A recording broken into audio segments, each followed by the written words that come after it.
At dinner, my dad called my kids a burden and my sister told me to pay her rent again. So I finally walked out. 43 missed calls later, the darker truth about my family was exposed. My name is Nick Carter and I am the CEO of a successful IT firm. For over a decade, I provided for my family without question. My parents, my sister Melanie, even my deadbeat brother Brian. I funded their lives, I paid their bills, covered their debts, and fixed their mistakes. My mother had a new business every year, essential oils, homemade soaps, custom scarves. But the candle-making venture? That was the one I got dragged into the hardest. I designed the website, built an entire e-commerce platform, and targeted ads. My mother was thrilled for a month. Then she got bored, just like she always did. Maybe this just isn't my calling, she sighed dramatically over Thanksgiving dinner, barely acknowledging the hours I had poured into her latest failure.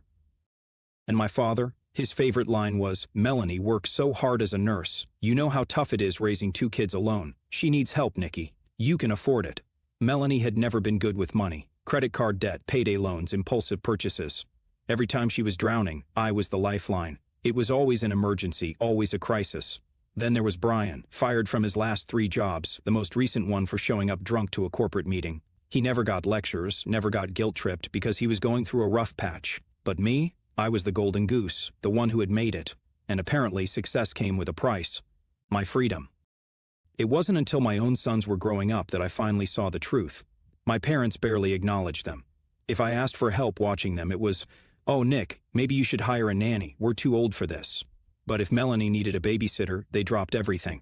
The final straw came when I refused to fund Melanie's latest financial disaster, and suddenly, I wasn't family anymore.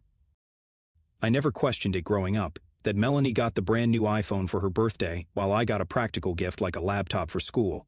That when I asked for basketball shoes, Mom sighed and said, "Nick, do you really need those? Your old ones are fine." But when Melanie wanted designer boots, Dad swiped his credit card without a second thought. I started working at 15, stocking shelves at an electronics store, while Brian and Melanie never lifted a Nick is responsible. He'll figure things out, they called it praise. Now I see it for what it was, a life sentence. If you can take care of yourself, you must. And if you have more, you will give more. That was the unspoken rule. Melanie had it the easiest. As the only daughter, she was showered with affection, spoiled beyond reason. She never faced consequences. She wrecked her first car at 18. Dad bought her another one the next week. She maxed out credit cards and Mom blamed those greedy banks. And Brian? Brian was a mess, always getting into trouble, always making excuses. He got fired from his last job for showing up drunk, and instead of holding him accountable, our parents comforted him. "Not everyone's as lucky as you, Nick. He's going through a rough patch." Lucky?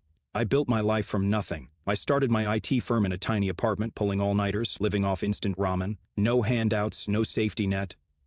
I clawed my way up, risking everything while they coasted.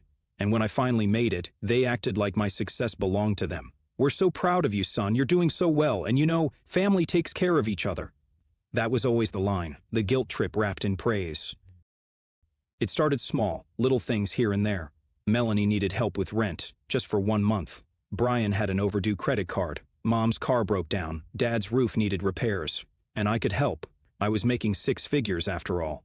At first, I gave willingly. It felt good to provide, to be the successful son. But soon the asks became expectations. Melanie stopped even pretending to struggle. She booked spa weekends and took trips to Cancun, and when I raised an eyebrow, she scoffed, "God, Nick, I need a break. You don't get it. You don't have kids." Brian never looked for another job. He'd just text me, "Bro, I need a favor," and drop his Venmo. And Mom? Mom was the worst of all. She had a new business idea every year, essential oils, knitted scarves, personalized mugs.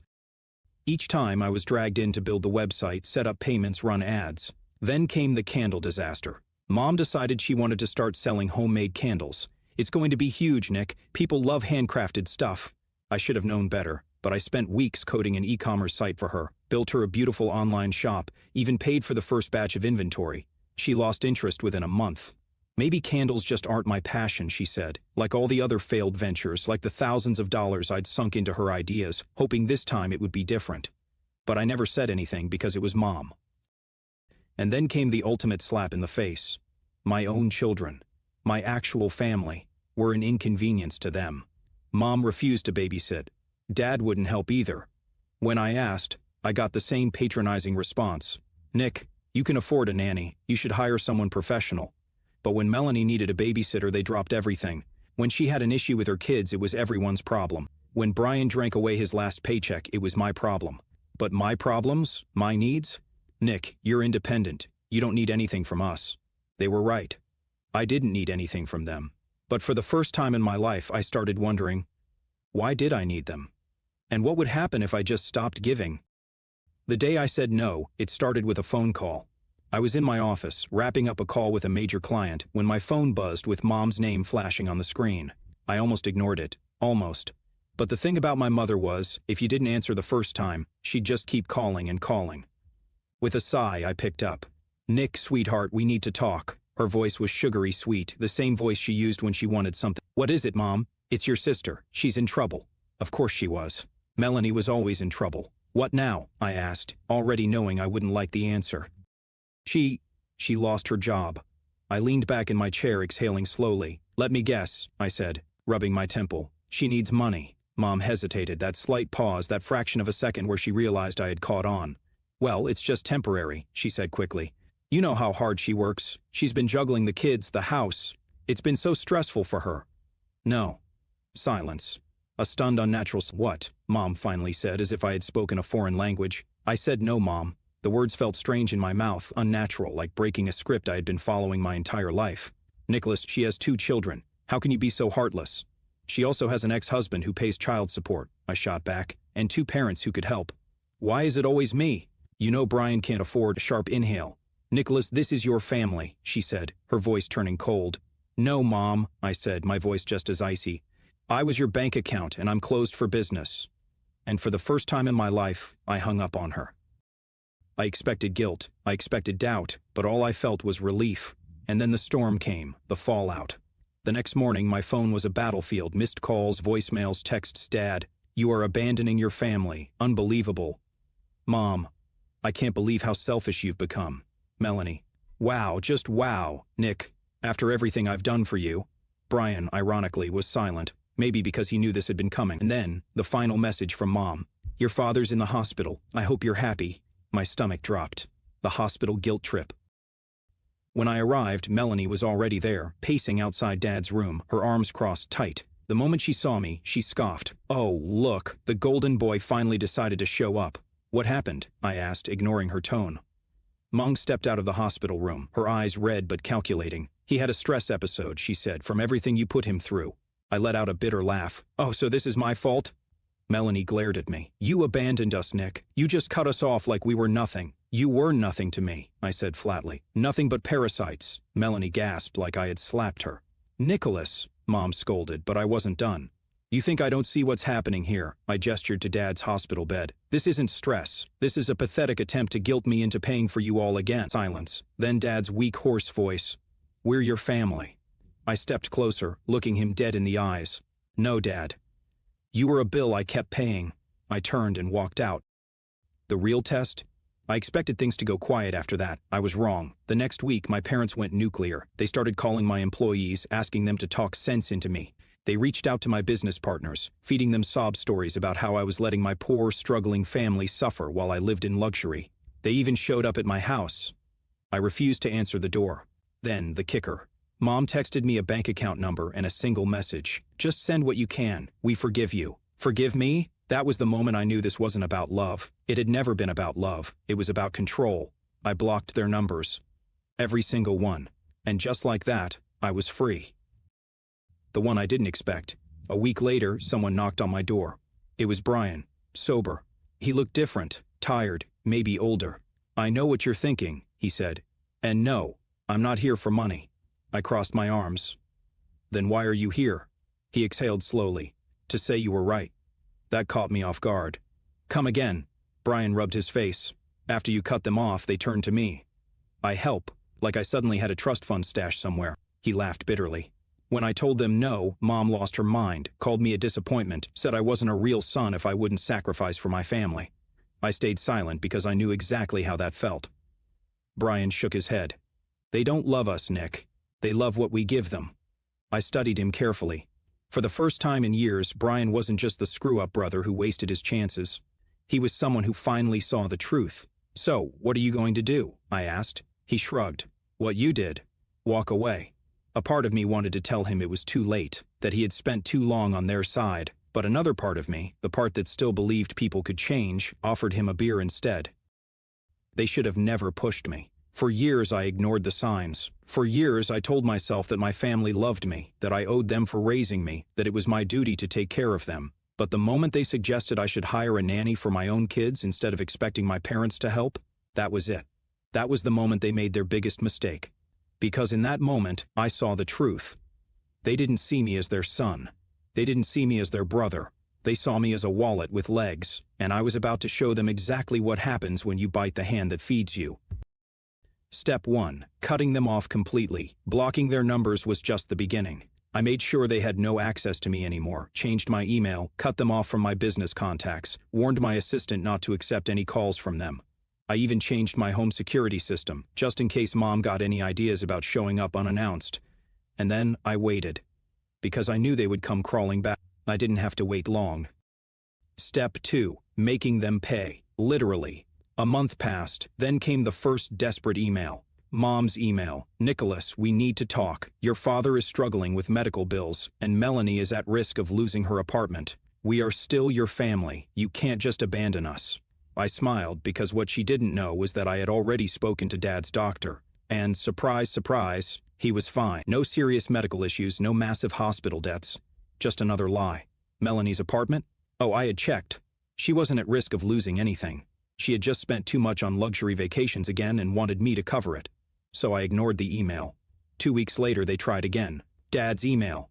Nick, son, please. I don't know why you're acting like this, but we are family. You can't let your own flesh and blood suffer while you live in comfort. I laughed out loud at that one, because wasn't that exactly what they had done to me for years? But now that the money had stopped flowing, they were suffering. Good. Step 3. Destroying the illusion. The final straw came when Mom showed up at my office. She must have sweet-talked the receptionist because the next thing I knew, she was standing in my doorway, fake tears in her eyes. Nicholas, we need to fix this. I leaned back in my chair, folding my arms. Fix what exactly? This family. You've broken, almost burst out laughing. No, Mom, you broke this family the moment you decided my only worth was my bank account. She gasped like I had just slapped her. How can you say that? She whispered. After everything we've done for you. What have you done for me, Mom? I interrupted, my voice ice cold. Tell me one thing. She opened her mouth, then closed it. She had nothing because the truth was brutal. They had done nothing for me. And the moment I had children of my own, they didn't even want to be grandparent.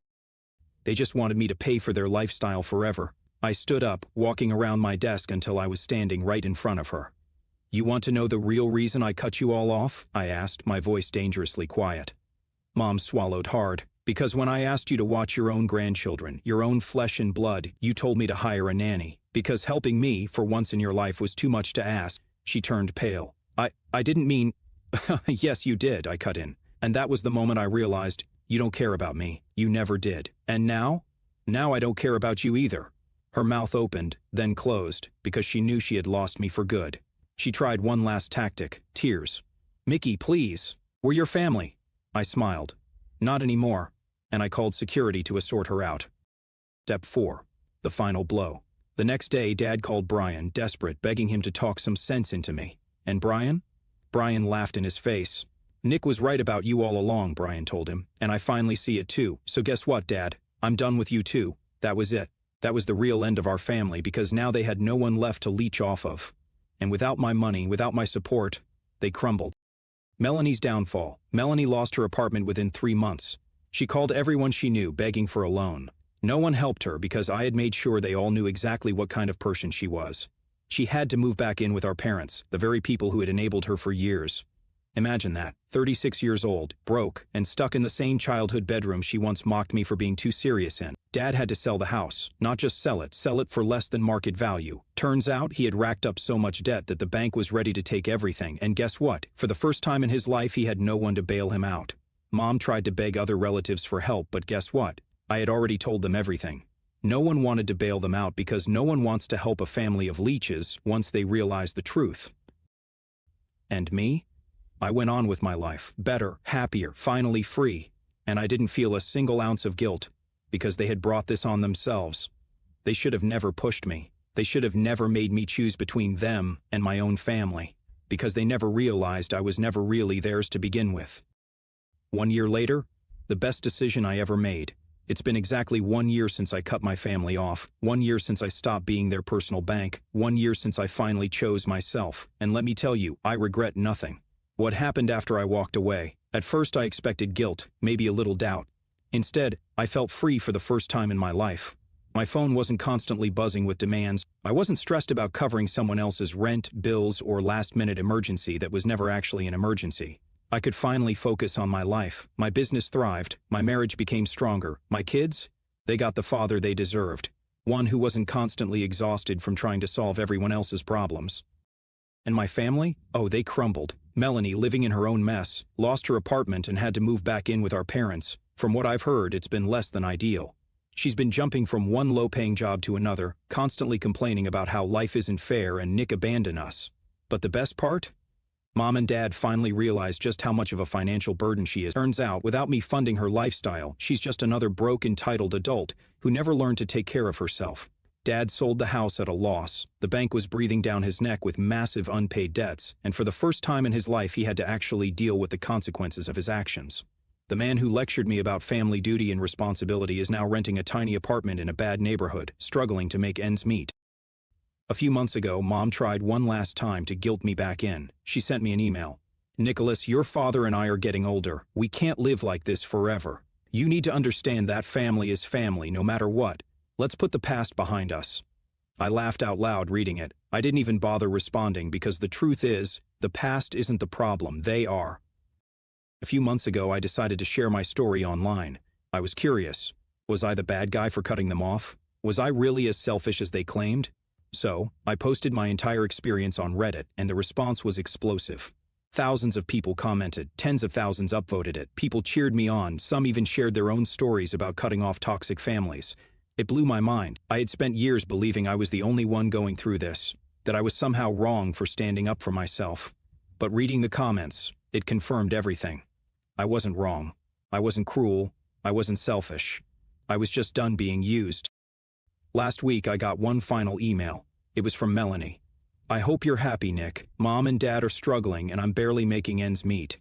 I lost everything because of you.